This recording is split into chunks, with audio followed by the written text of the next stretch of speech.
I think we're all seated, ready to start the Cook County Human Services Board meeting. So I'm calling this meeting to order. Is there anything from the consent agenda that needs to be approved? Or is the agenda okay? Any changes to the agenda? I can't remember which goes first. Any changes to the agenda? Do I hear a motion? Motion to approve the agenda, Madam Chair. Support. All those in favor? Aye. Does anything need to be pulled from the consent agenda? Do I hear a motion? Motion to approve consent agenda is presented. Second. Thank you. All those in favor? Aye. Okay. Oh, sorry. Yeah. I did. That's okay. I have to take the notes.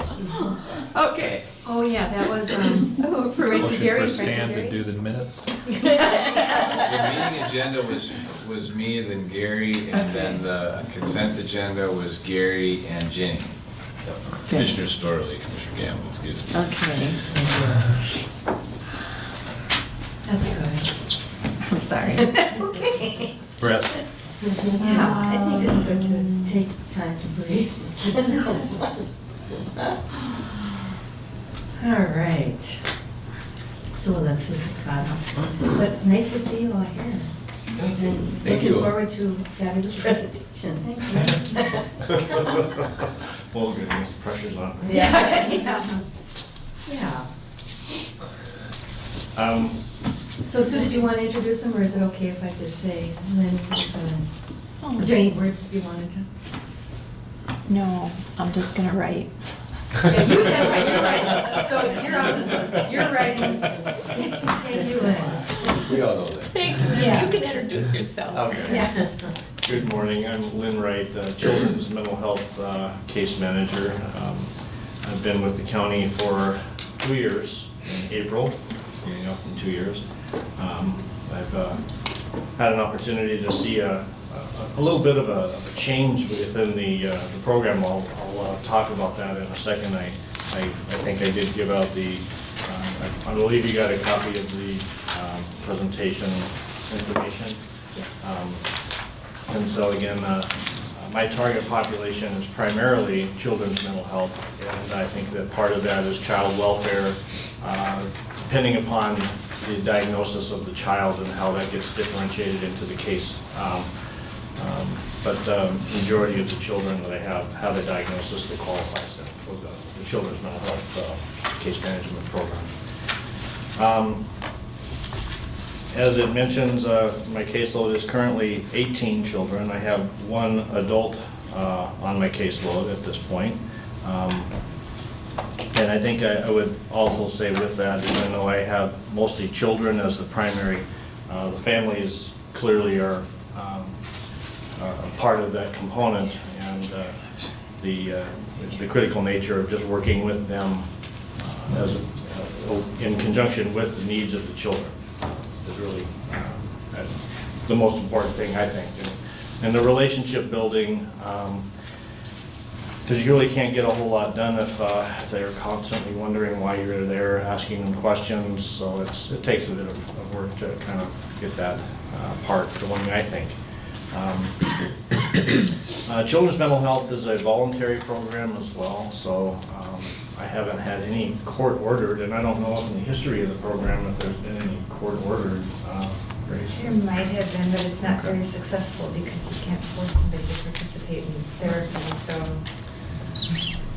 That's one of the things that I tell the children and the families is I have yet to throw anybody over my shoulder and drag them into a therapy session. It doesn't work that way. They have to see the need, and then they have to be able to reach out and use the services for what it's intended for. So I think case management, in my definition of it, is a coordination of services, and I think that kind of goes as an undefined process. It varies so greatly depending upon the family and the child.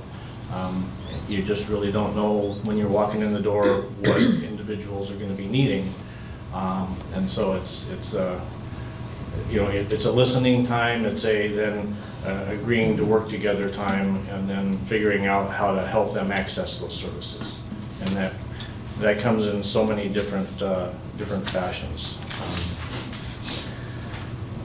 Let's see. I think a lot of what I do is coaching, it's education, encouragement, and again, the coordination part of that is also a great deal of that, the energy that goes into that work with the kids, families. In conjunction with the clinics, primarily the school, I'm up at the school for a lot of the time that I'm there. I meet with the kids up there, coordinating with special ed if they're involved. They have an IEP, and then the clinics, the docs, the psychiatrists, so all of those. One of the things I think that for me is when I first started in case management many years ago is that even though that we have 18 kids, as I'd mentioned, you can kind of times that by 3 or more depending upon how many contacts you'll be making on behalf of the child. That's again with the schools, the families, the clinics, all of the different people and the coordination pieces that go with that. So one of the things that I have noted in the staff presentation information was the age range of the children. It's getting younger. The referrals that have been coming in now, I think it's not quite half. I think 8 of the kids are under 10 or under, I should say. So there's a great deal of need, and I think part of that is that they were identifying earlier maybe some needs that are happening over time. So the brochures that were provided, the Children's Mental Health Case Management Services, was in place when I arrived here, and certainly it's something that I think is very helpful for the families to receive so that they kind of have a little bit of information about what case management's all about. The second one is children and psychotropic medications. Is something that I want to make sure that everybody gets, because I think in the past there has been so much controversy about children and medications. And so I know that a lot of the prescribing physicians are very cautious about that, but I like to have the parents have enough information and know what questions to ask if they are having children recommended for medications.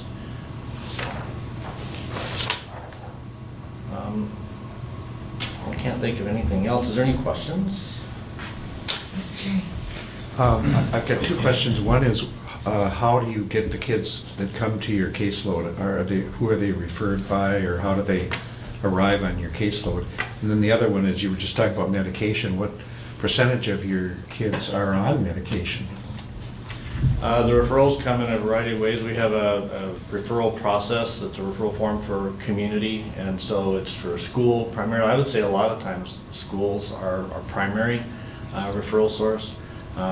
Also, all of the counselors, therapists in town, the clinic, all of those. Also, self-referrals. I think that there's information out there. We've gotten some families that have received services and word of mouth. They have a question about their child, and so then they'll call and inquire. And we can talk about what services they're asking about, what they're looking for. So, percentage of children with medications. I would say it's low right now. I would venture a guess at 20 to 30%. I think that's dropped over the past few years. I think globally of children on medications, because I think that they were thinking that the medications would be helpful, and then there was a lot of questions about the effectiveness of the medications for the children. So that's my observation. I don't know if that's not based on any kind of analytical facts by any means. Yes, no, that's very helpful to hear. Yeah. Thanks. Thank you, Madam Chair. And thank you, Lynn, for the work that you do. I know commissioners appreciate that, and we also appreciate the opportunity to have these discussions and learn more and empathize with the work that you do. I think it's encouraging to hear relative to the medication. As Jerry mentioned, I think it continues to be a controversial issue, And in how we respond to identified need, it's such a holistic thing relative to environment and diet and life experiences, and all of those things are factors, and that's why your position is an important position to facilitate that discussion so the response is a healthy one. You indicated, I was going to ask you, how many years you've been in the field, but we'll just say for HIPAA and all the other things that we have to deal with that you've been in the field many years. My question to you would be, what is the most significant change you've seen in your career?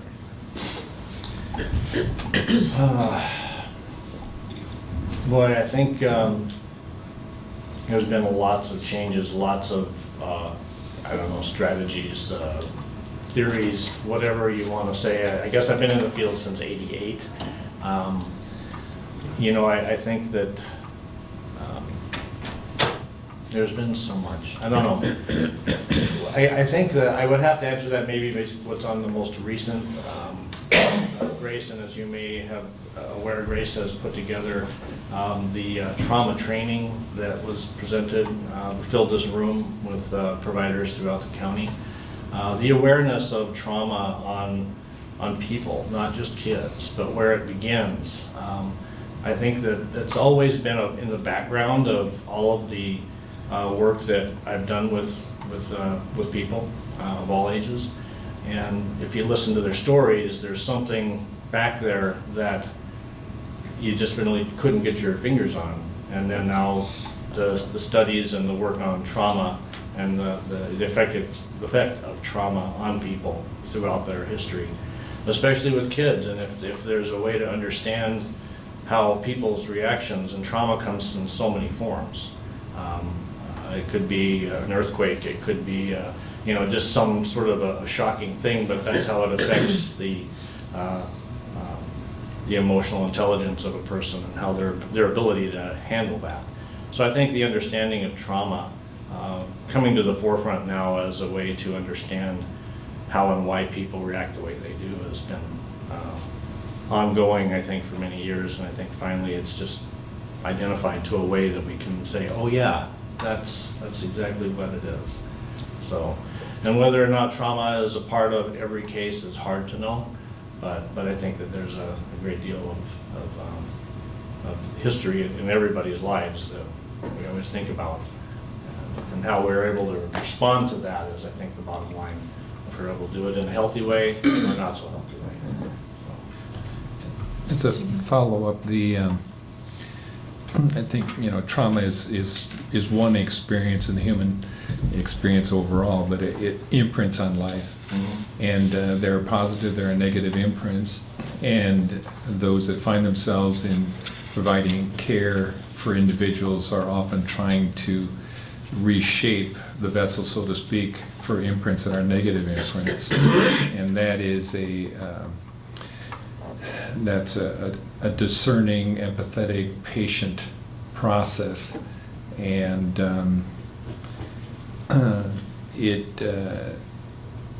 we had just, my wife and I had just seen a movie that showed the imprints on two individuals' life and the outcome as a result of not being honest in how we can deal with imprints in our life that are negative imprints. And it sets a course or a path that is so contrary to what everybody hopes for relative to living a life that's meaningful and feeling affirmed. So it's not to over-dramatize it, but it's to your point that whether it's trauma or anything else that imprints a person's life, that each of us have opportunity, and those certainly in professional positions, to try to reshape the vessel so that there aren't consequences that are long-lasting in a person's life. And the ability to do that in a healthy context is huge. That's why medication in a short term might be a solution, but in the long term it doesn't develop those things that an individual needs to live a healthy, productive life. So. Yeah, there's so many of the symptoms, but it's the underlying, how to help them understand that and then accept it and deal with it and be able to move on with the fact of whatever it is. So, yeah. Commissioner Sterling, thank you. I see your caseload is currently 18 children. Does it come and go? Does it fluctuate quite a bit? Yeah, it kind of can, It does. And what would be the point where you say, I can't take anymore? Do you ever reach Oh. that? Well, Probably every day. Once a week.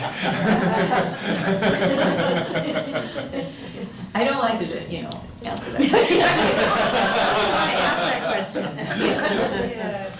The rules that govern what's called Rule 79, Children's Mental Health Case Management, set the limit of 14 work groups per person who does children's mental health case management. So, and the Rule 79 is a rule that allows for a funding stream to be attached to services to provided with kids who are severely and, no, I see, severely and emotionally disturbed. So a child who has that level of designation from a therapist can access monies. And so of that group, Lynn can only have 14. And so he is over limit, I think. And so we have to modify that somehow. And I know some of your kids are not Rule 79. Good. So I think we're still in the ballpark, but we have to really watch it because the kids are, as you were saying, they need a lot of attention, and there are a lot of very dynamic systems that they're in, and so we don't want to over-stress Lynn, and we want to support the kids to the best of our ability.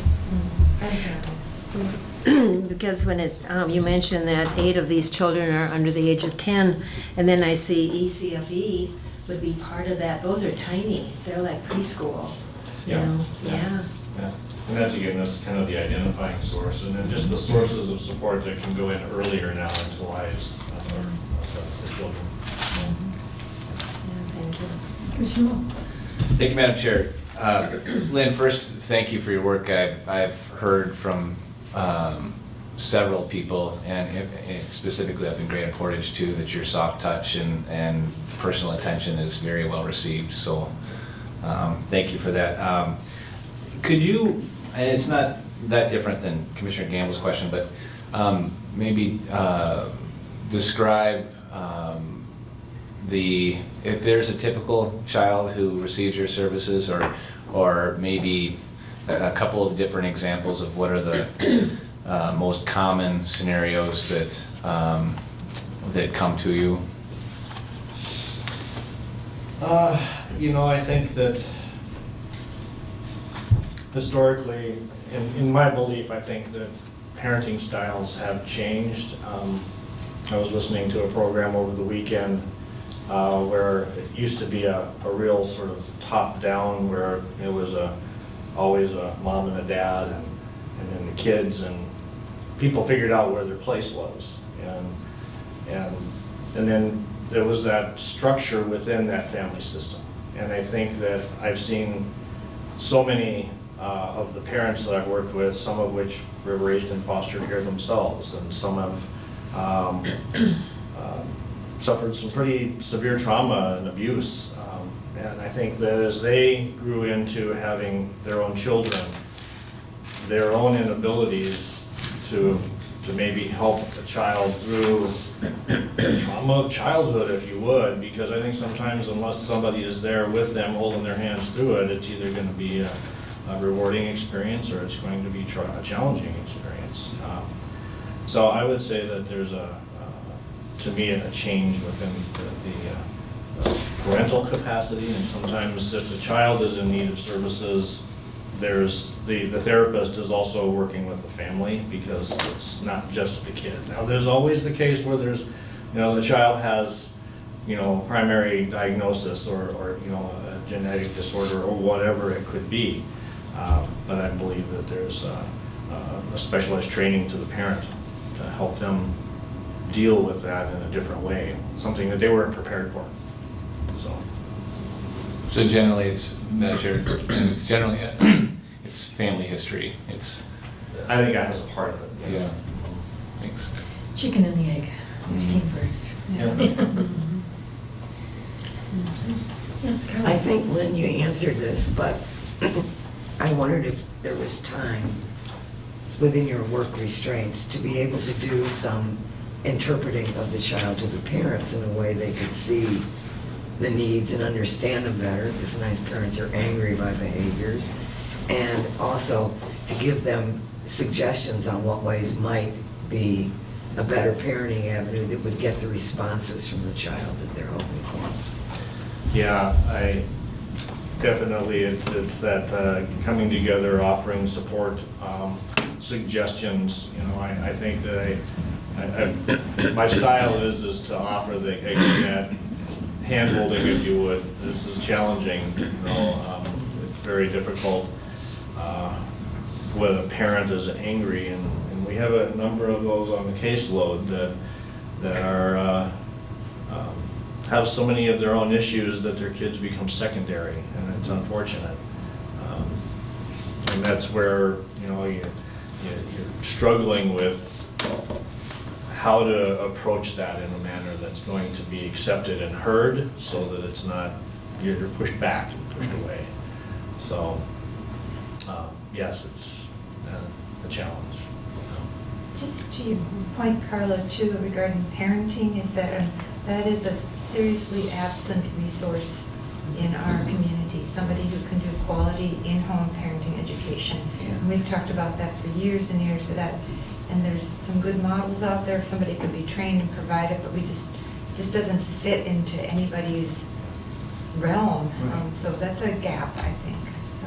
Yeah, and I'm aware of some of the external models and parenting classes, but sometimes what's effective is just in the family unit or with the parents alone explaining, and rather than, do you know what I mean, active parenting or STEP or some of those Yes.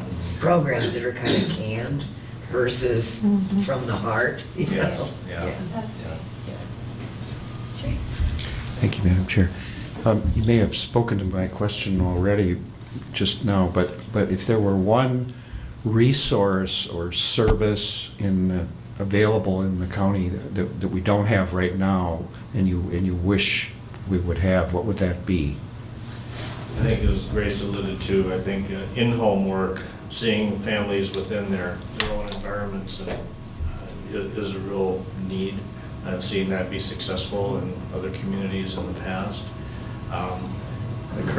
Currently, right now, I think HDC is one of our primary providers for armed services. That's kind of that parenting support component if they qualify.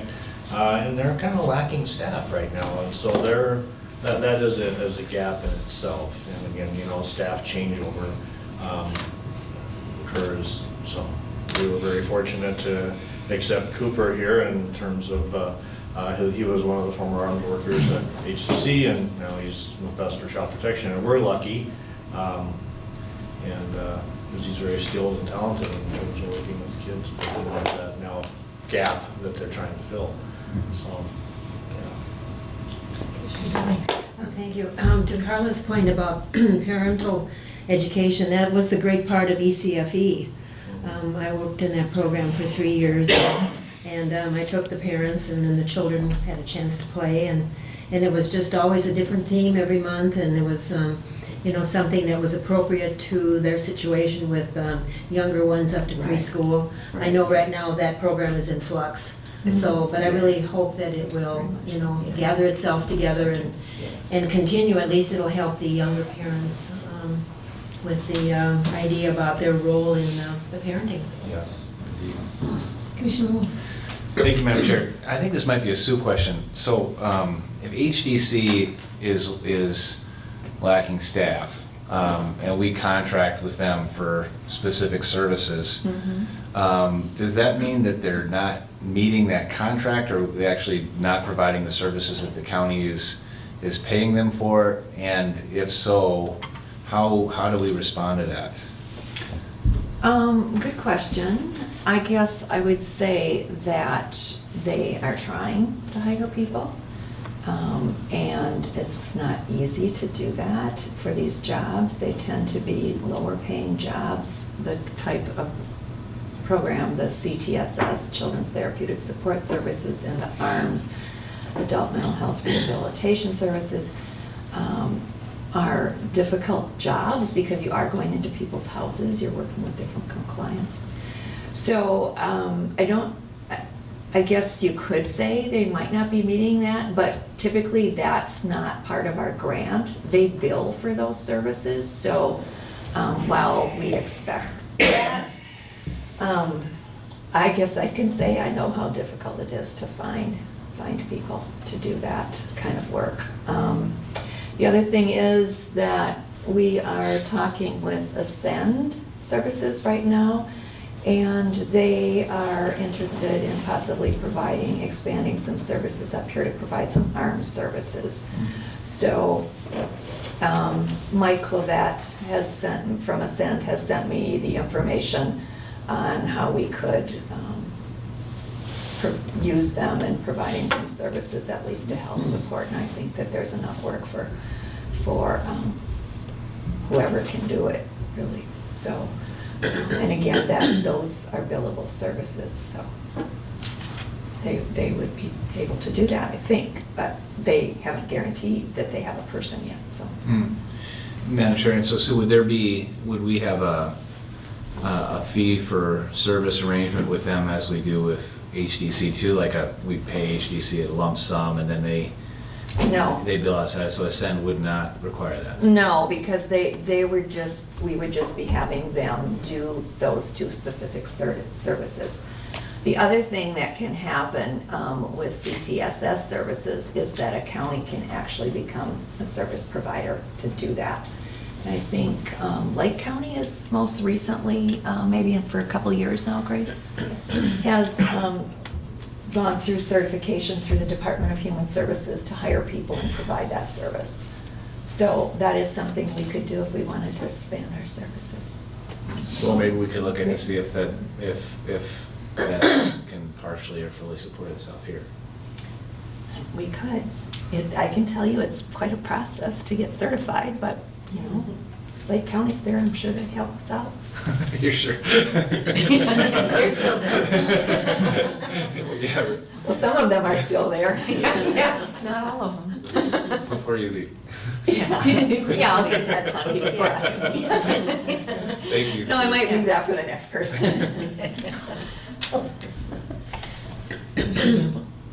Yeah, thank you, Madam Chair. I think, and I don't know, Lynn, that you have seen this as much, but I know even in child protection and a lot of the services that we provided as a community came from the private sector, not the public sector. So there were many more resources that were available to address human need. And as it became more government regulated and that there were mandates and requirements and qualifications that it moved, I will say it this way, but it has to be put in context, it moved out of more of a matter of the heart to a matter of a discipline. And I think that's a huge loss in the regard that if we're restrictive for people whose heart is right, Commissioner Moe referenced soft touch. There are gifts and abilities that a person have. A lot of that is born out of our experience, our empathy, our ability to see and to respond to need. That's what drove much of the nurse and health professions. And the more we as a society have moved away from people who come along and want to mentor parents who care, and even the setting of the family farm, which we've transitioned so significantly from, used to be a mentoring ground for generation to generation to prepare young people in the context of how you parented and things. And so there's a lot of things, I think, when you look at it that we see, we in many respects have limited our ability to respond to human need because of structures. And while structures are there because it prevents against the things that we're concerned about, in some regards it limits our ability to respond. Thank you. I just would like to ask you, Lynn, because I don't get the opportunity to do face-to-face with you. From your perspective, our roles as county commissioners and even this board of human services, and I'm not saying you need to answer this right now, but just to be thinking of priorities that we could be working on to help support you in your work, because we're not out there seeing how you're doing it. And you're so busy, to just in the back of your mind be thinking of things that we should be working on politically to help the cause. I mean, a lot of what we talked about was brought up today, but if there are any 1, 2, 3 bullet point issues, but. I think that, for me, I think they come up constantly, and then I'm just really lucky, I think, to have, you know, good supervisory staff, and we're able to go in and talk to Grace and Sue whenever we need to, and, you know, what's gonna help this family, what's gonna, you know, a wider need, that kind of thing, and very good about trying to figure that out. So yeah, I think through them, we process that a lot, sometimes daily. One of these days, Grace is just gonna have to put on her note on her door saying, enough, I have my own stuff to do. What is yours? And define your own stuff. Lots of processing, lots of brainstorming goes on to try and, you know, figure out, you know, Grand Marais, small communities across the state, I think, of the nation for that matter. You know, you look at the informal supports that are out there as well, not the structured formal ones that are, you know, family members, friends, you know, whoever can help with something, so that, you know, it's just helping them identify for themselves, oh yeah, I never thought of that, or whatever, so, yeah. But thank you. I think this is an opportunity too, to put in if you want to do something, volunteer to be a mentor. I think there is an extreme need for that. The Y is just starting their program with, they offer training. That can really help these kids if they have another important adult in their life that cares for them. And Lynn actually worked with some of the board members at the Y to encourage a mentoring program, because we used to have one some years ago, and then it was cut. And so I think that that's something you can really think about. Yeah, it's a good one. Yeah. Actually do something. I mean, if you want to do something yourself. It's great, thanks, Sue. Commissioner Kirk? The mentoring program at the Y, just so everyone watching and paying attention, they do a background check. Mhm. Not that that should deter you from doing it. I guess I'm out. And then We might already- they do enough background on the child and the applicant, so they match you. So it's not where you just, you know, like I'm a Girl Scout leader, and so I just get whoever shows up to Girl Scouts and they get me. But with the mentoring program, there's a lot of work that's put into who gets matched up and how it's done, so it's a great program if anyone has time. Great. And as you say, you're a Girl Scout leader, people are in scouting, leaders, 4-H leaders, whatever. All of those kinds of things are important for kids to be involved in, and many of these kids, they aren't, you know, and so if there's an adult that can encourage them, or they find something that they're interested in, sometimes that can help. Sometimes, no, they just need much more than that, but I just think that that is so important, just to try to get them connected to a caring adult. Obviously, Lynn is that kind of a person, as you can see, but we can't really clone him, so. He's got 18 already. He already does, yes, he's a very busy person, Yeah. especially since his people are not necessarily all living here. I mean, in Cook County, they're located, some of them out of the county, so he needs to take a trip to visit them. Great. Thank you. And I know Cooper just walked into the room. Is there an opportunity to introduce him? Oh, sure. Yeah, you just want to stand and introduce yourself if you didn't just meet me before? Yeah. I'm on my first day. I'm Cooper. Hi, yeah. Is still going well? Yeah, I'm still here. That's Very glad to have you. Yeah. Awesome. Okay, well, move on. Thank you, Lynn. Thank you. Thank you. Good question. Thanks a Thank lot, you, Lynn. Lynn. Yes. Okay. Okay. Jaffa up next. So one of the things that was in your packet is something called Children's Mental Health Financial Information. And there's a lot more detail I can give on this, and I asked Lynn to stay because the first line talks about child placements, out-of-home placements, child placements, Rule 5. And so those are kids that are placed. Can you specifically describe what those placements are? The Rule 5 placements, or is that what you're referring to? Yes. Okay. Are facilities or licensed providers that are specifically designed to treat, assess, evaluate, and house, I guess, if you would, children that are unable to reside in family homes for whatever reason. And so the placements primarily that I have used here are Northwood in Duluth, North Homes in Grand Rapids, and most recently Mesabi Academy in Buell. Mesabi Academy is not a Rule 5, so I'll have to exclude them. They are more on the corrections side, but they still offer an array of assessment and treatment services. So the children that are there are a higher need,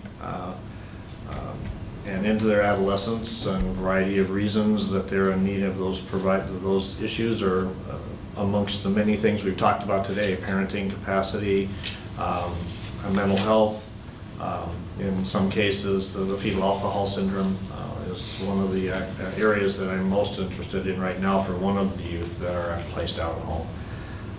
And so they're trying to do a placement and assessment and planning for the future. Okay. And so in order to be eligible for Rule 5 and to claim reimbursement for Rule 5, the client must be medical assistance or Minnesota Care eligible, under the age of 21, must meet Rule 5 level of care, and must be determined to have SED or SPMI, which are severe emotional disturbance or serious and persistent mental illness. And so the top line of the financial information is the amount that we've spent over the last several years on Rule 5 placements. And then the next line down is the reimbursement we've received. And in 2015, we did not receive any Rule 5 reimbursement.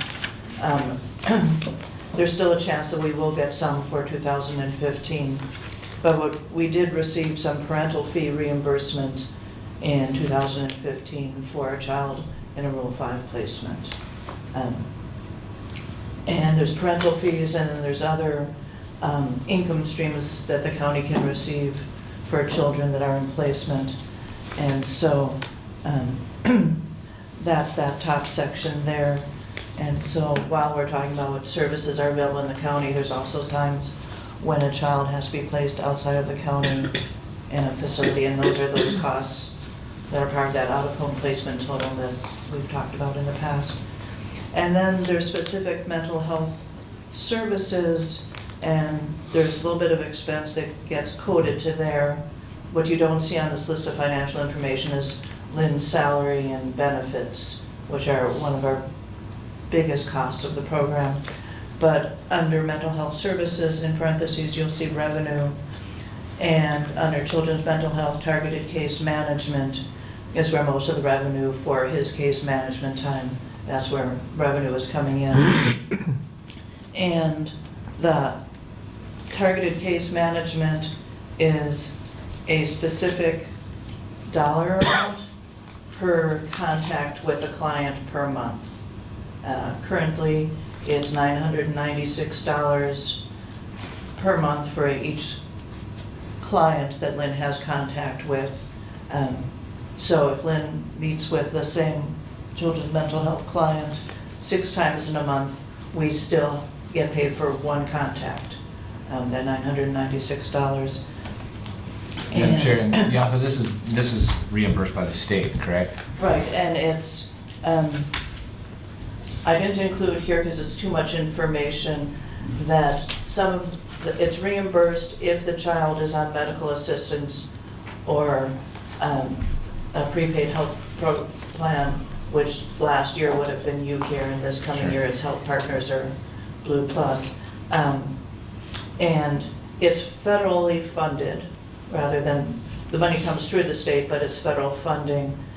And the children who are on UCare, we get 100% of that $996 that comes from federal funding. For a child that's on medical assistance, we get 50%. So it's basically a match. They say the county's matching at 50% and getting 50%. So instead of $996, we're getting half that reimbursement. And if a child on Lynn's caseload, who he's meeting with, has private insurance, we don't get any case management reimbursement for that.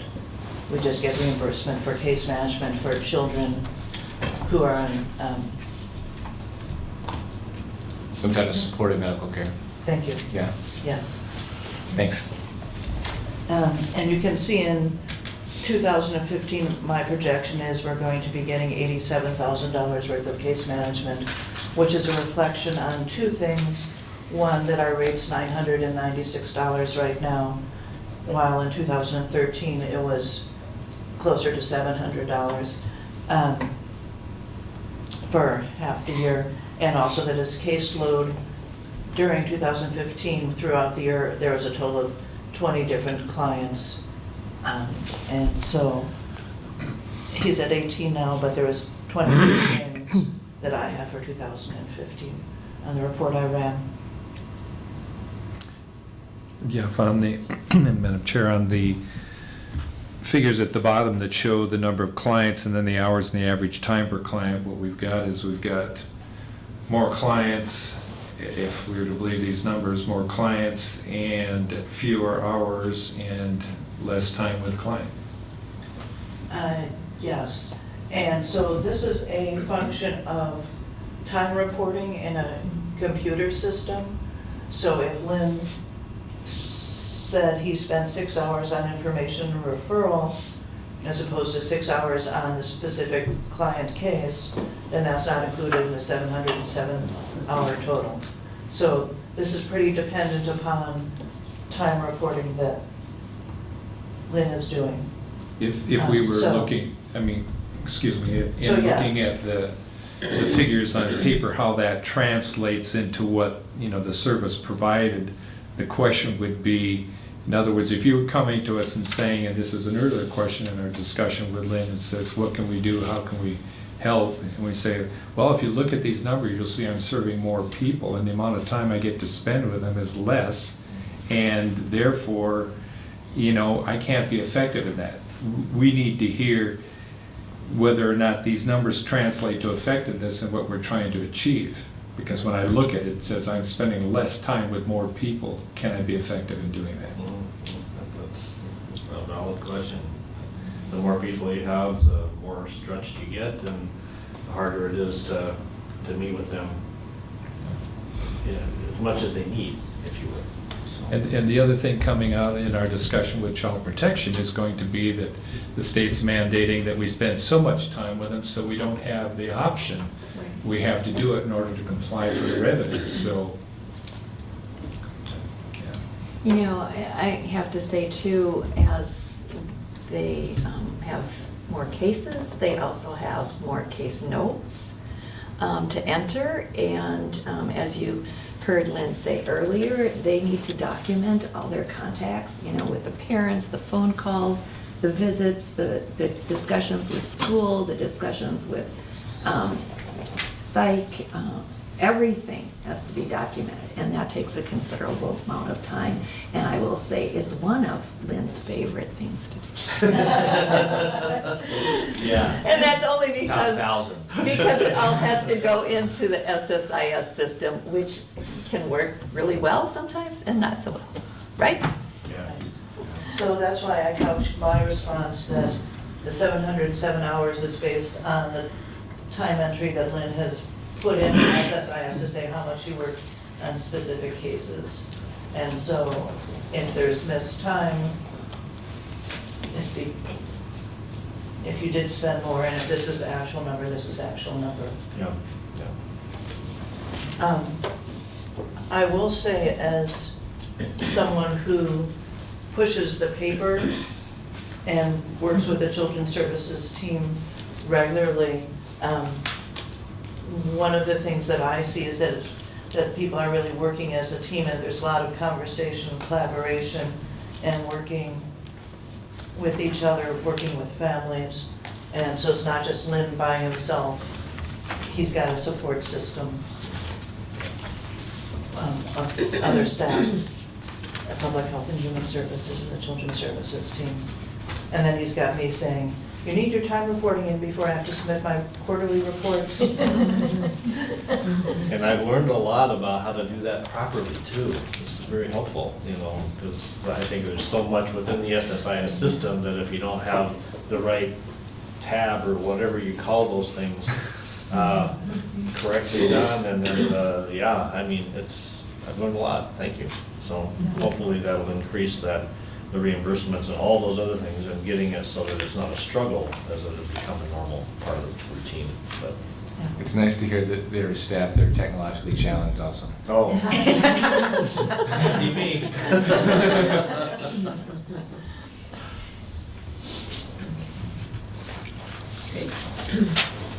All right. Thank you, everybody. Thank you so Thanks a lot, much. Lynn.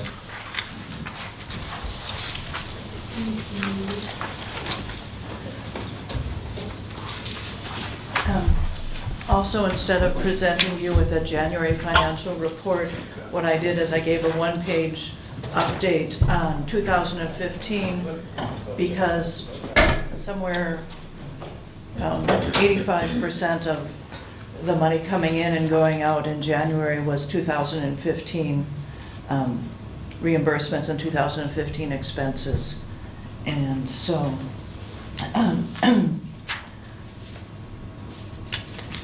this is just an update on that, and there'll be further updates. This is not final. Last week, I took in another $26,000 in 2015 revenue. I didn't take it in, we took it in. I recorded it coming in. I don't care as long as it's coming in.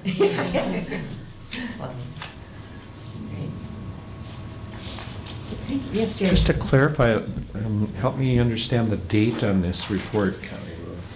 It looks like it's 1 month of data, is that correct? No, it's the information as of December 31st,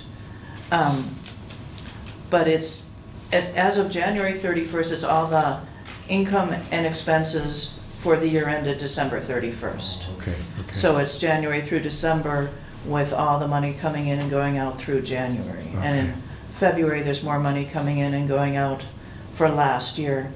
And then after February, I can't record it as 2015 revenue or expenditures anymore. I have to move on. There's a small category in accounting minutia, governmental accounting, where I can say through April, this is money that was supposed to have been in or out for 2015, but it didn't come in by the end of February. But if you really want to recognize that this should have been part of 2015, here's this little category of that.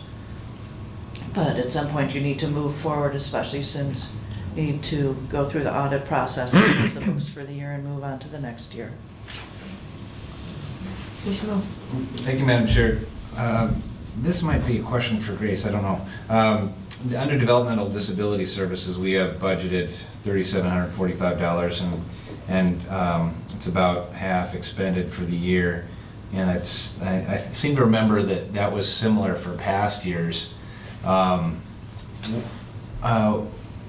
What service do we provide? I know we have families that are, but they're kind of tough to reach sometimes because of their needs. We do provide case management, and that's Rule 185 case management, and that opens up a funding stream. Like the children that Lynn works with, we get most of our referrals through school or doctors, and we identify needs through an assessment tool, and then we can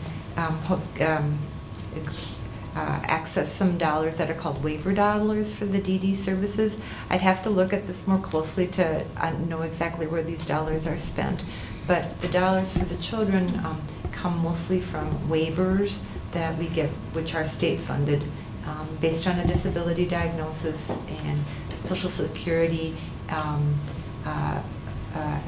application and medical assistance. And medical assistance is really the golden ticket for services for anybody. If you have medical assistance, it opens up a whole cadre of supports and services with funding streams. And so we always feel like that's an opportunity for people when they're MA eligible.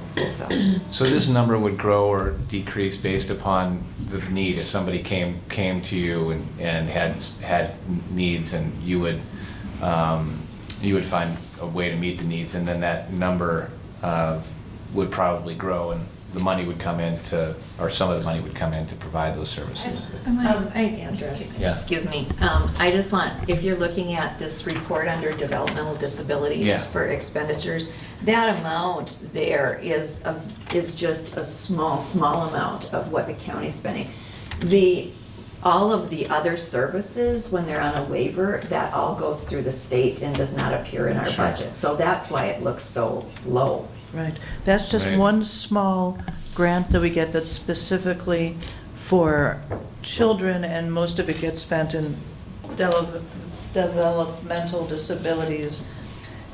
Some of it, this is that little grant. Oh, the family support grant? Yeah, the family support grant. Oh, yes, It that- also can be used up in, Yes, that 3745 refers to a grant that we receive for kids who haven't met some of those criteria. Perhaps they aren't MA eligible, perhaps they haven't completed their Social Security application yet, perhaps we're waiting on their diagnosis. And so in the meantime, it's kind of a flexible pot of money that we can Stopgap. use. Yeah, It's an okay. awesome, it's wonderful. Sure. And we can use it for respite services, camp, just things, because parents with children who have developmental disabilities or who have whose children struggle with mental health really are exhausted a lot because your time and it's really impossible to maintain a job. You have to leave work a lot to attend to school, to take your children to appointments, and so this extra flexible money can be a really great support while we're waiting to get them on a more steady stream. Sure. Okay, thank you. Mhm. and the collections in that line item are mainly case management. Okay. That's at a different rate than the children's mental health rate. It's a lower rate reimbursement for case management. Thank you, Madam Chair. Yeah, for the out-of-home placements came in under what we were, Oh, it's And- not done yet. okay. It's not done yet. I mean, under what we were anticipating, but still it's higher than. If you recall, a few months ago, I said that I refused to continue paying bills that we were being billed at the incorrect rate, Yeah, and told them they needed to bill us appropriately. And I was tired of crossing out the incorrect amount and paying the correct amount. We got corrected billing for July through December for one child that's in the board packet there, and other children October through December in that packet as well, and a bunch of November and December. so we approved for payment anticipate to me. that number, if you're able to say, I was projecting, I think, 390,000 earlier, and I think it's probably going to be right and around our that. budget collection is fixed at where it's at 48? There will be a little bit more money coming in, but not much. So we're somewhere about 10, 11% funded, Yes, yeah. yeah. And this is our dime. And if you want to do something for our agency, talk to the state about getting more reimbursements for Well, outfall right, and placements. then in the packet that we're looking at, relative to the information that was handed out on the child protection laws in Minnesota, that allocation of $75,000, that's ICWA? No, No. that is not ICWA. It isn't. It's I just- mean, we would use it for a child that was any child. I mean, it's really was for services or for staff, and we added staff with that dollars. Because I had thought that they had said specifically that what they had done was, allocate that amount to tribes And I guess my point is, with all the moving components on this, is that it's saying, well, okay, well, is that a blanket to each tribe within the, and would that then have an impact on ICWA? Does it go to that in those situations? Okay, I understand now what you're asking. Yeah. Some tribes do their own children's services, child protection services, so that is why you will see in this report, some tribes also received the same amount that a county did. In our case, Grand Portage does not do their own children's services, we do them for them, so That that amount came amount. to us then. Right, so that came to us, the 60,000 came to us, and we'll be talking about that a little bit later on. Okay. Commissioner Yeah, but can you send me the last 3 years in our out-of-home placement expense and revenue? I'm having dinner with Tom Bach tonight, so Okay. I might just, Bring it to them. yes. And Madam Chair, to that point, I think we're going to be prioritizing our requests for the legislature for our ANC, and I think this should be at the top of our list. Thanks. Anything else? We'll move, thank you, Yapa.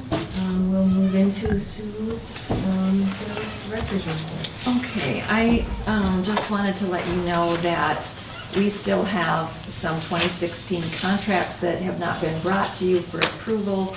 One is for our CD treatment and assessments. One is for AEOA with employment and training services, and then there's also a contract that we have with Detox and a couple other smaller ones. The reason for that is they are in the county attorney's office being reviewed. A couple of them were needing revision, and so they were sent there for revision.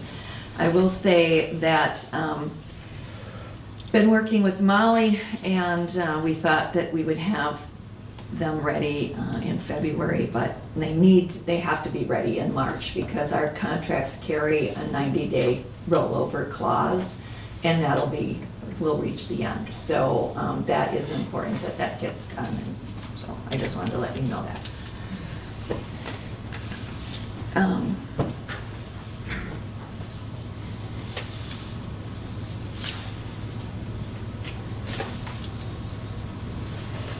Do you want me to just go on to the next one? Sure. Okay, the next piece, income maintenance caseloads and staffing needs. You had some support documents there.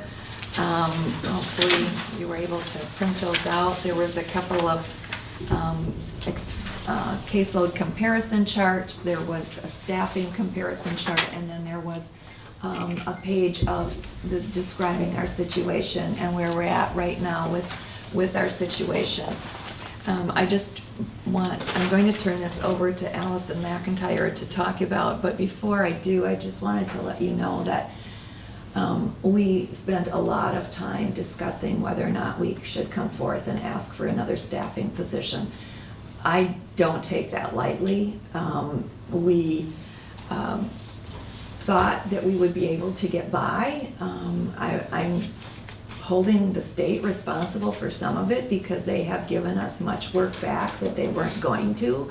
And so we thought we would be able to do it with our existing case staff. And I think the other thing that is a problem is our technology system is not functioning properly at all. And that is taking our workers a lot of extra time. And it's not our technology problem here in the county, it's the state's problem. And so given the fact that we have more cases and less staff than we had previously, I feel like we needed to bring this forth. And truly, I was hoping to be able to put this in the 2017 budget, but when I see what's happening to our staff that are doing income maintenance right now, I just couldn't do that. I think they're working lots of overtime hours. They have young families. They are stressed when they go home because they work so hard to try to keep up, and then even the next day they come back and they're behind because we've gotten so many more applications in. I think as you look at this and as you listen to what Allison has to say, I'd also like you to keep in mind that when we add a staff in the income maintenance area, 50% of it gets reversed. reimbursed by the feds, and then sometimes it's more than that, but we estimated very low so that you would have what we felt were accurate costs here. So the other thing is, we are not asking you to make a decision today, but we are giving you all this information to look at, having a chance to ask us some additional questions. And if you need more information, to bring it back, but we will be asking for a vote in March. So with that, I'm going to turn it over to Allison, and I believe she's going to start on the page that's with the narrative pieces. Good morning. Does anyone need a copy of the charts? I can roll these up.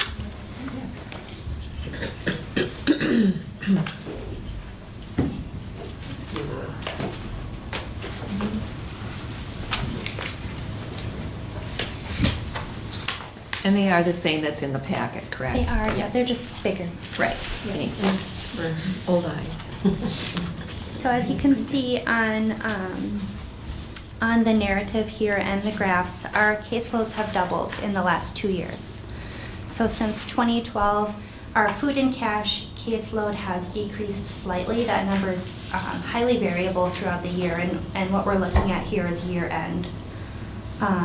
The medical cases is where we've seen the greatest growth, specifically medical assistance in the new eligibility system. MNsure is the marketplace that you'll hear most commonly, but the system is called METS. That's the Minnesota Eligibility Technology System. As Sue said, there are some functional problems with that system that create a lot of extra work for our staff. Specifically, the billing system, the interface from the eligibility system to the billing system is very unreliable. So we could approve an application and that won't be communicated to the billing system. So when someone goes to the pharmacy or to the doctor, they have no way of seeing that they're eligible for that program. So that creates a lot of extra work for us in reporting the issue to the state. As of January 2016, counties are required to process all paper renewals received, including medical assistance, Minnesota Care, and any mixed household that may include MA or non-public assistance. So these are annual renewals that families or individuals have to go through every year to determine if they're still eligible for that program. So by reporting their income, their household composition, we are now processing those at the county level regardless of what program they're on. So that's been a major increase in work for us. I'll just say too that the numbers above here in this first bullet point, our caseload numbers don't include what we have pending. As of Friday afternoon, we have 72 renewals that need to be entered into the Minnesota Eligibility Technology System. 14 new applications that haven't been processed. In the legacy system, Maxis, that's where all of our food and cash programs are processed, and the healthcare programs for people who are elderly or disabled. We have 19 pending applications and 28 renewals that will need to be processed for March. So as Grace said, MA being the golden ticket for many of the other services we offer, that can have a pretty big impact within the department. When we're behind, it creates extra work for social services. If someone loses MA eligibility because maybe we are still processing that renewal or that application, our increased caseloads impact more than just our department. They impact the front desk staff who have to answer those phone calls as they come in. We had some of the highest numbers of phone calls coming in around the end of the year, the first of the year, as a part of the January renewal extension. That period of eligibility was extended because of some of those issues with the system and renewing people's eligibility automatically. So we had a large volume of calls coming in. Most counties have hired additional FTE to manage the increased caseload. I have included a regional comparison of cases. Thankfully, one of my colleagues in Aiken County is also requesting additional staff, so I was able to piggyback on some of the data that she had gathered. Itasca County, for example, has 268 cases per staff FTE. Cook has 306. Carlton and Aiken counties both have less cases per staff FTE and are actively requesting additional staffing right now.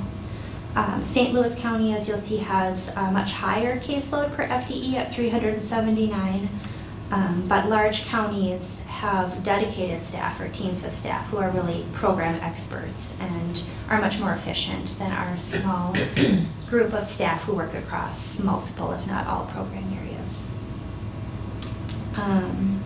Our staff hours have not increased to meet these changes.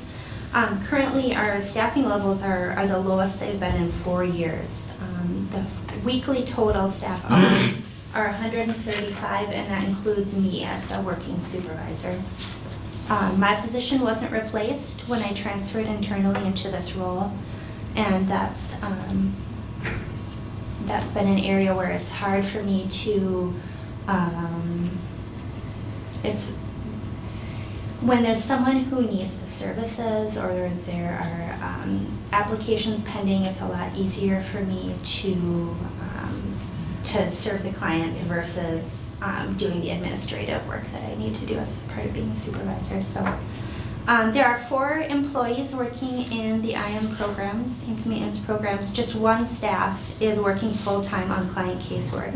So the other 3 of us have other positions or job duties, or are working just part-time in their department. We anticipate that the caseload growth will continue with recent and future legislative changes to how income and assets are treated across the programs. The asset limits will be increasing across all cash programs in 2016, so that will mean a lot of people who haven't qualified because maybe they have a car that's slightly over that asset limit would now qualify for those services.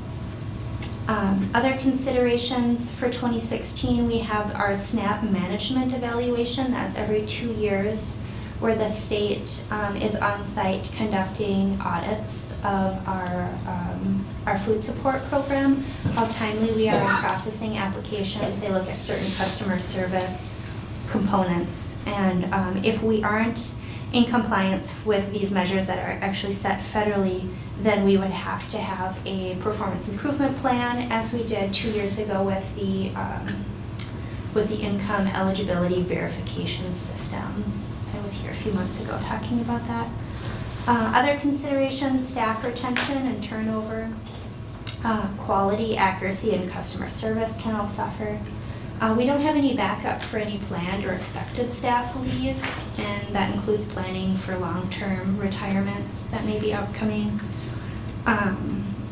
We're really working as best as we can within the systems. Our outdated food and cash system isn't programmed to keep up with the frequent policy changes. So as I said, things change often within the program policy, but the software, the computer system that we use to determine eligibility isn't updated. So we have to do manual workarounds often to account for those changes. There's been a reduction in the classroom trainings offered by DHS, so that burden is shifted to the county and doing those trainings internally, and that's me who's doing a lot of the trainings for our new staff and ongoing learning for Makes me tired. experienced staff. We are having difficulties in meeting the required performance outcome measures, which will eventually impact our funding. There's no backup for our long-term care workers, so the person who determines MA eligibility, for example, children who are on waivers, she's the only person who does it, and she's just 20 hours a week, so that can cause a bottleneck in some people who are needing services. And there are some other gaps in service areas, including estate recovery, that I think Sue has been doing lately. I'm trying. So if anyone has questions, otherwise I'll let Sue and Yafa talk about the funding pieces. So you don't have anywhere to put another staff person upstairs? You're a little limited on space. We have one spot in a shared office where our new financial worker or eligibility specialist is. Sure, she has a double office and half of it is vacant right now. Is this a position that someone could work from home with a proper computer? Yes. Because it's a lot of That would be paperwork. something that we would definitely look at. This would be one of the first program areas I think we would look at if we want to have some people work from home. Right now, we have moved some of our people around, so actually Cooper and Lynn have graciously agreed they're sharing an office. And then we would have shared offices if we get another staff, which would be on the east wing of the building. So after that, we're probably very limited. However, I will say that Rena and I have been talking about some type of a setup. If we did go to have people working off-site for income maintenance, that we could take that whole area that's, really not that functional right now and make it little stations for people that when they're in the office, because they will need to be, and we need to have someone present every day to take on calls or to take walk-ins and serve them, that they could work in that space and they wouldn't have to have their own office. I think that makes sense. Also, I'm just going to say we had our electronic document management system. We invested in that with the region. That clearly was to save time. I think it did until MNsure came along. And I think the other thing is we don't need anywhere near the filing cabinets and all of that kind of thing that we used to have simply because it's all electronic. So that, and they could, with some work, they could access that from off-site. But currently, I guess it's not available. Is that right, Allison? The electronic system for the income maintenance files is For the not files. available off-site, Yes, so they would but need to I'm do sure some more work with with that. some work. Yeah. And then if we hire a new person, could it be a position where this would help cover some of our 24-hour requirement? Maybe we have an evening person with a little more flexibility? I'm sorry. I don't think that would be possible just because of the training that would be required For both jobs? for both jobs. And it's very specific, and some of the education requirements for a social worker versus a financial worker are different. Okay. So. Thank you. A good question.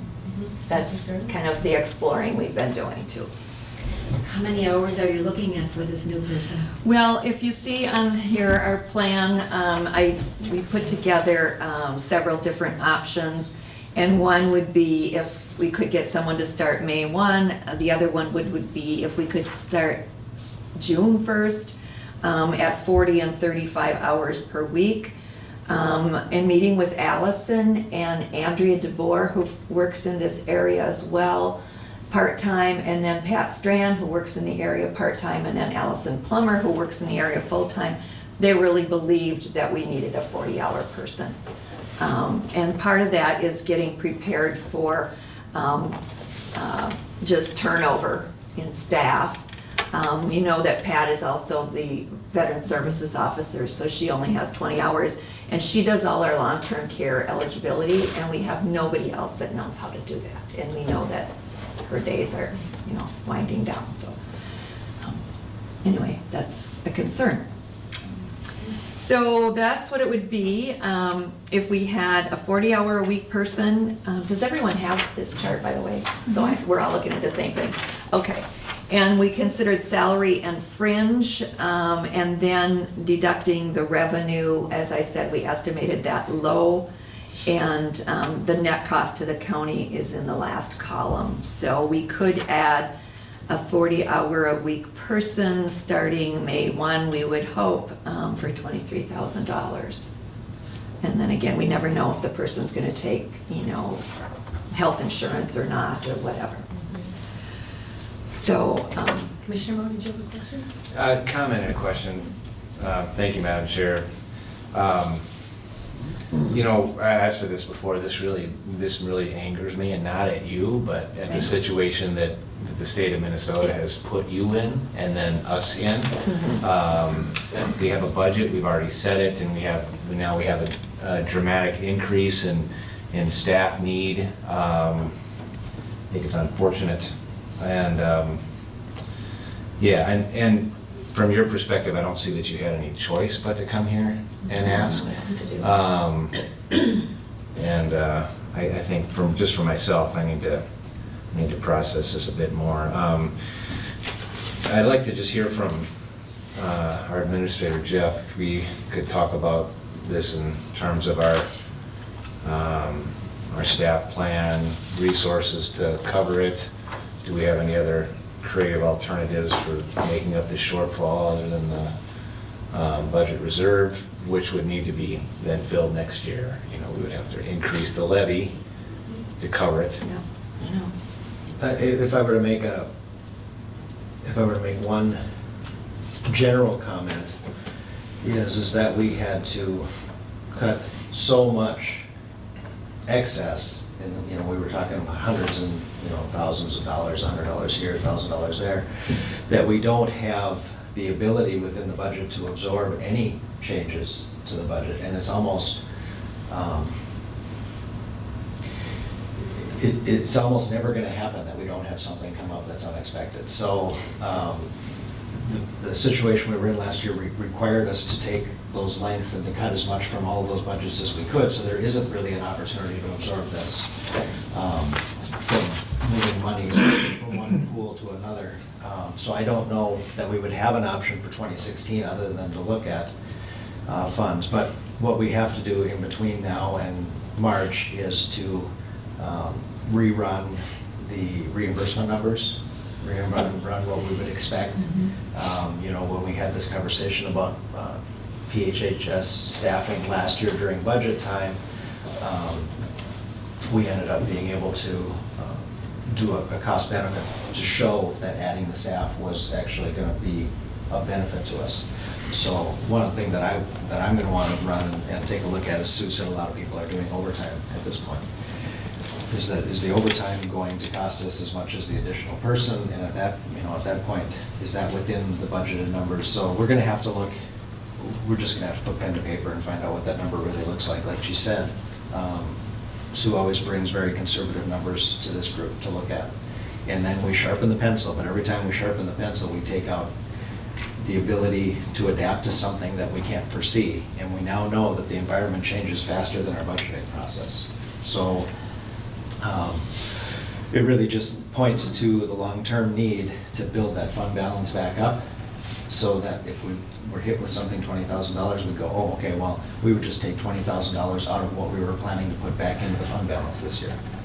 And we don't have any, we're not planning to put anything into the fund balance this year. Right, Madam Chair, and Jeff, thank you for that. Just a point of clarification here, that we sharpened pencils, cut, yet still increased our levy 8.5%, which I know that was a contentious point for us as a board. However, that was a significant increase for those people who were paying that, and so again, when we're going to St. Paul, I mean, this case really needs to be made that my former colleagues are passing the buck to us again and again and again. And in so doing, are increasing the property taxes for people in Minnesota. Property taxes are the most regressive form of taxation, so they're making the people that can least afford to pay it, and putting us in a position where we don't have any choice, which is extremely frustrating for me. And like you said, we had an 8.5% levy, but it wasn't because we increased costs. Our costs are less. It was because we've used all our reserves. And so that's part of the discussion with the legislators. We have wiped out our reserves, and there's nothing left for us to use but to go to the taxpayers. Commissioner Gamble. Thank you, Madam Chair. I agree with your comments, Commissioner Moe. And you said angered, we're frustrating. It's extremely frustrating, and I can empathize with the frustration that exists in our public health and services. That we've talked about this when we look at the numbers served, what it's costing us, what it's taking us in time, When we used to sign people up for elderly waiver program and other programs, we could do it 30 minutes to an hour. Takes us 10 hours now. Why is that? That's because legislators, that's because we are being told what we need to do. And Allison, you made the comment, if we aren't in compliance, the authority that is telling us that we need to be in compliance, and what are they doing to help us along the way, other than encumbering the process? If we were to sit down and determine what do we want to do to achieve something, we've talked about this internally as a county. If we look at lean, which is simply, let's sit down and take a look at what we need to do and the best way of doing it. This is not the best way of doing it. Right. And you want to know what it's doing and an impact on us? It impacts not only our staff, the quality of what we're supposed to be focused on, and it impacts our taxpayers because you've got it wrong. That's what it is, and it needs to be stated. They're changing the way we have to administer and do the work that we've all set ourselves to do. That's not fair, and it's not right. So here's the thing. We can continue to throw money at things that are going to be problematic. And we can see it in practical areas in life where if we've got something that needs fixing, when we don't fix it, we just throw money at it. We can only do that when there's a surplus. When there isn't a surplus, we don't have the luxury. And so we need to fix it so that we can do our job. So wherever government mandates, you made the comment too, then reduction in classroom training. Yeah. Well, thank you very much. I know. Create something, don't train us, put it on the backs. Right. That is not stewardship, that's not responsibility. So we don't want to continue to throw money at it as though there's plenty of money. We want to change the system. And our intent to do it is to get back to focus on what we were called to do in the first place, which is to provide services to people in the most efficient way, in a way that's accountable and demonstrates good stewardship. But this is not good stewardship. This is ending up being not willing to look at the elephant in the room. It's a problem.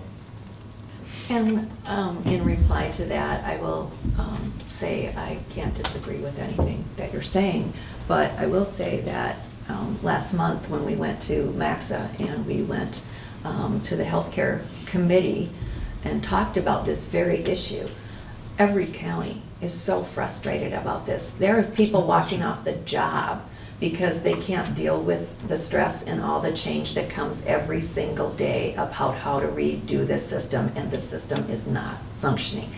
And the response we got was, we're working on it. And that is the same thing we've heard for a year. That's exactly right. The other question I would raise, just on the document that you provided on the caseload comparison, that we don't have the 2012, 2013 numbers, if it's because we didn't track them or whatever under the healthcare caseload. Oh, that's because that is that new system. We didn't have it, it just went into effect in 2014. Yeah, and so the question is, when we say that, you know, we've doubled this or that, that without having numbers to verify, to show, there's no question that I understand the stress and the problems and all the additional workload. We've borne that out, just given our experience. But this is a real challenging issue. It is, and this MET system is the system that was bought and designed to implement MNsure, and in our state, we chose to do private insurance combined with public insurance, and the idea was to invest in this system. We got lots of federal dollars to do that. And then eventually that old system called Maxis, all of that by now was supposed to be all converted into this new system. And they stopped it, fortunately, because this other system works so poorly. And I think the other thing that's a problem is there's a MNsure board that oversees this.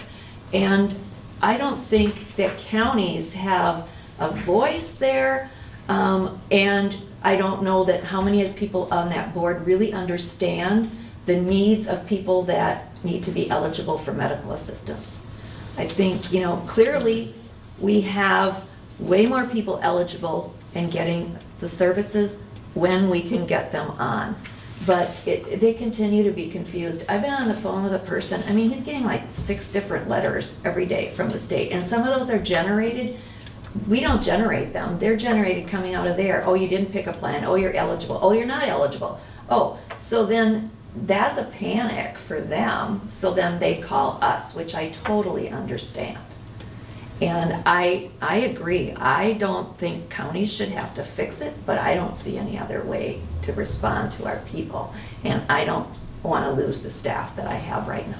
Right. And that brings up a very important, I mean, it's really good to talk about this anger and frustration, but I think we're the choir. So I think we need to make a plan to integrate that and actually use it effectively, maybe at dinner tonight. Yeah, I think I'll have lots to talk about at dinner. But the other piece of this is, and not to shoot ourselves in the foot, our staff is crying for desperately needed help, and we need to really consider it's a staff crisis, and I think we really need to carefully consider it and answer the call in a meaningful way. Because there are two things, and solving this is going to take a lot more time. We need to answer the call by next month. Commissioner Gamble. Thank you, Madam Chair. We've had a year to deal with the outworkings of this, and unfortunately, it's the discussion is found itself in the political arena, so that we can't have an honest discussion, and that is very frustrating in itself. And until we step up to the plate and do what we've been elected to do as elected officials and solve the problem, we're going to continue to limp along and throw money at it and frustrate people. And this is just a generic statement that's true in any organization, that if organizations don't show good leadership, that good people will leave. And I'm not saying that relative to Cook County. I'm just saying, huh? Pardon? To me, you're saying that? No, I'm just saying that that's a generic statement relative to when problems occur, that leadership stands up and do it. I'm not talking, I said it's a generic statement, it's not to your department. And so I'm saying this whether it's at whatever level, that the step up to the plate is solving issues. And because this issue continues to limp along and not be solved, that good people get frustrated and said, I'm not going to work by that system. Sue, if it helps, I'm willing to give up my board chair income and put it in your account. Thanks. Appreciate that. You know, I'm just wondering, a big chunk of what you're talking about relating to the state is, what the commissioners can do. And I know you have other meetings and allocating time to that. And I'm also wondering, in terms of all the material we read about Children's Protective Services. Right. Instead of a program presentation, what if you just focused on that next time in depth? I mean, it seems to me that's a very serious thing facing the department. I don't know, it's just an idea. That's a possibility. So, Carly, you're suggesting we just, instead of having that we really strategically plan how we're going to meet this crisis and funding. Well, there's the one, which is, all the political mishigas, as they say, and what you can do to intervene or not intervene. Yeah. And then the separate one is besides, and that impacts the funding, and you want to settle that in March, which I support. But then I'm also thinking about child protection. We read a lot of material and a lot of ramifications, financially, but more importantly, children-wise and staff-wise. And so would it make more sense to, instead of a staff presentation, to take that 40 minutes and really go at it next time with some solutions, maybe? I don't know. It makes some sense. Great suggestion. Madam Chair, I think one of the things that will come before that is the legislative session. And we're all going to be down in St. Paul. So I don't know how much clout we have, since all the counties are facing the same thing, but if we all band together, if each of the regions say this has got to be a priority to all of our counties. Right, that'd be great. See where we get with that. Madam Chair, Commissioner Storley and I will be at the Arrowhead counties, and at our last meeting, we discussed whether or not we'd have a meeting, and I suggested it's very important we have a meeting, so we go in technically, basically going into this legislative session, because the counties that are represented at the Arrowhead, this is one of the primary issues that we're focusing on, and we want to be sure that we have that collective voice that underscores the importance of addressing this. So we'll be looking at this tomorrow evening. Great, thank you. Thank you, Sue. Thank you, Allison. Allison did a lot of work on pulling all Yeah. of this data together while she was also processing cases. Yeah, it's hard to cry help in the middle of cases. She did a really nice job, too. Thank you, Allison.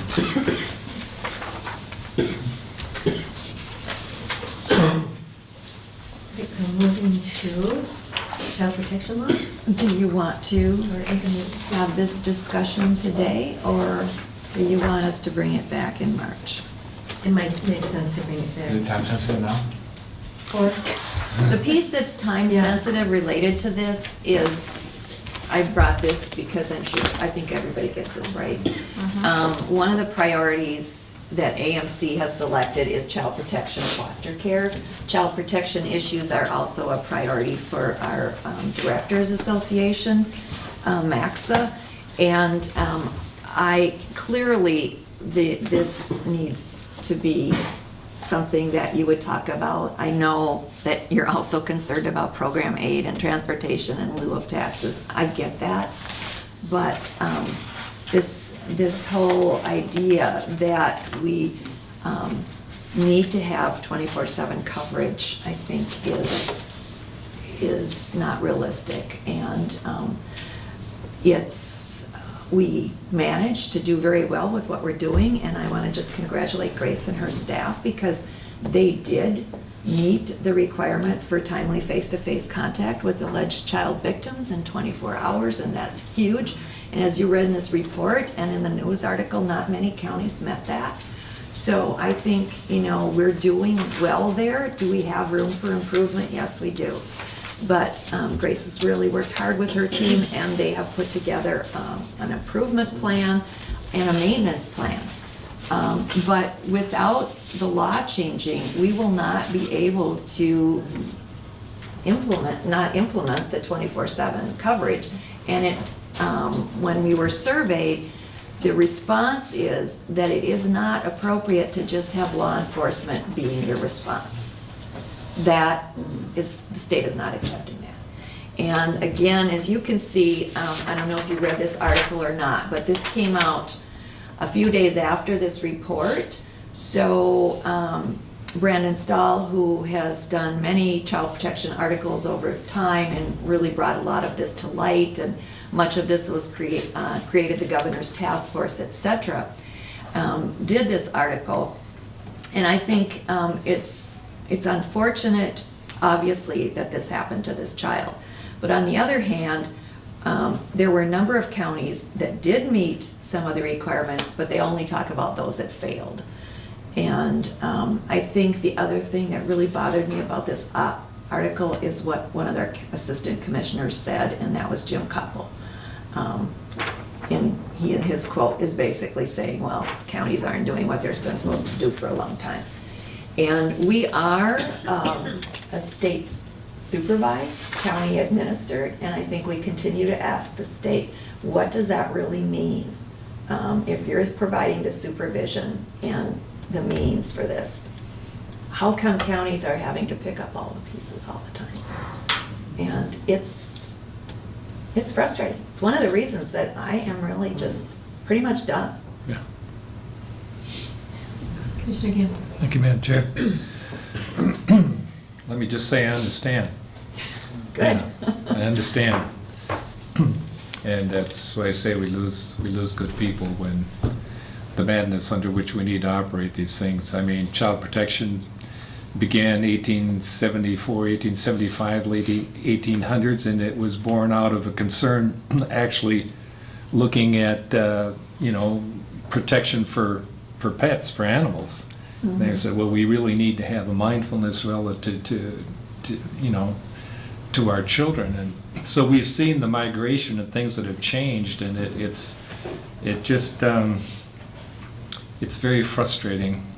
I think that having, time devoted at our next meeting, I don't know, Jeff, you gave a response to Commissioner Mo's question, but I think we're going to have to dig down and look and see, and it's in the context of multiple things that we're looking at in multiple departments. It's just one component. If you look at the national budget, when we talk about transportation, and transportation's been asking, let's do something. I've said this before, I think we're about the fourth or fifth largest infrastructure in the United States, and we've got 50% of our roads and bridges that are over 50 years old. Mm-hmm. We need money, and 3% of the federal budget is allocated towards transportation. We've got 11% that goes to the area of public health, human services. And so putting the dollars where we believe it's most needed, giving substance to the words that we use, such as you referenced by the Assistant Commissioner. When they make statements like that, not only do we have to do the job, and under the oppression of trying to do the job, we don't get the affirmation, the encouragement that we need. It gets very draining. So I think looking at here's where we were, here's where we are, and here's what our response needs to be. And part of that certainly is what we've got here, but I think that'd be very helpful. We can try to do that. I don't know how many of you had a chance to look at the entire report. It's 82 pages. I guess I also ask all the resources that went into putting this together and having all these meetings to develop all this stuff, and we still don't know what of the 93 recommendations where we're going to have to implement them in the next several years. As you can see by the report. I just copied for you and sent in your packet the first part, the executive summary, and the table of contents, so you can go and look at it more. We can talk more about it. I just don't know that we as Cook County can make any difference. It's clear what the state's plan is for this. It's just to tell us to do it.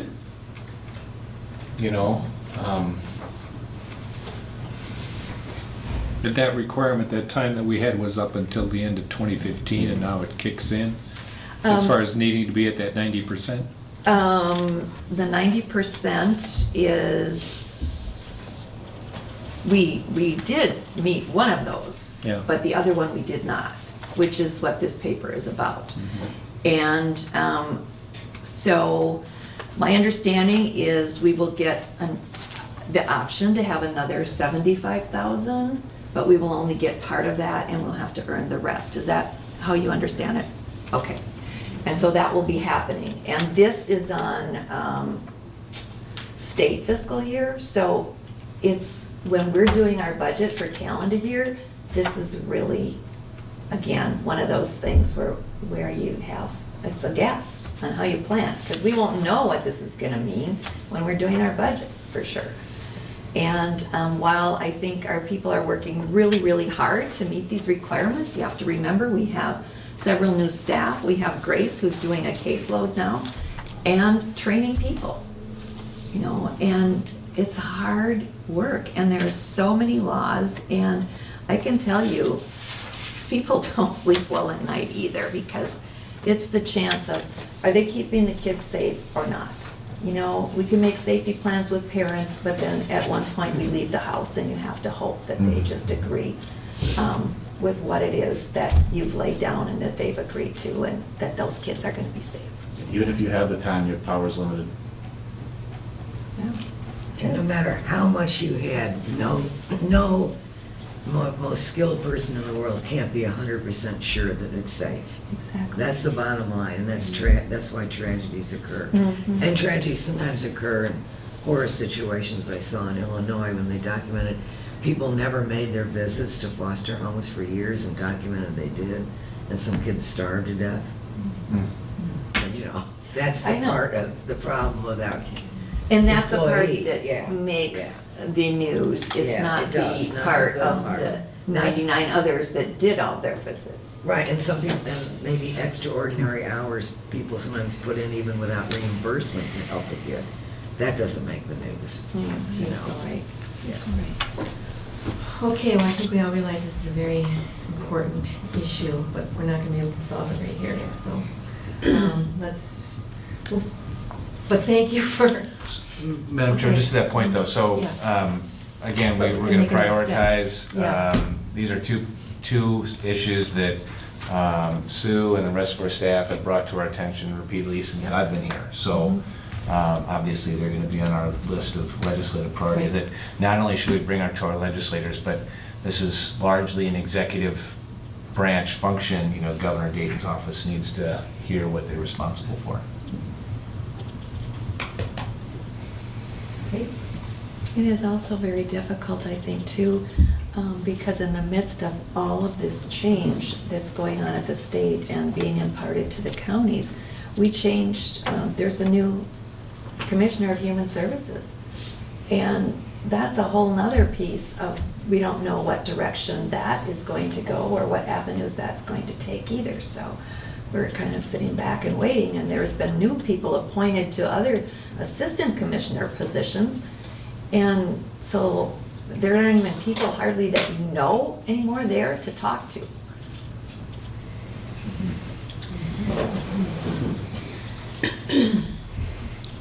How about we do some action on 6 then?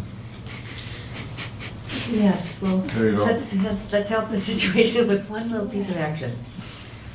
So do I hear, or, Sue, did you want to say anything about this, action step, or you can just proceed? No, I to- think we're excited to add Olivia to our staff, a young woman from the Twin City area, moved to Silver Bay, is currently working, driving from there to Duluth to work, so, you know, I guess she's the other way. She has energy, that's what I say, she'll bring a lot to the table.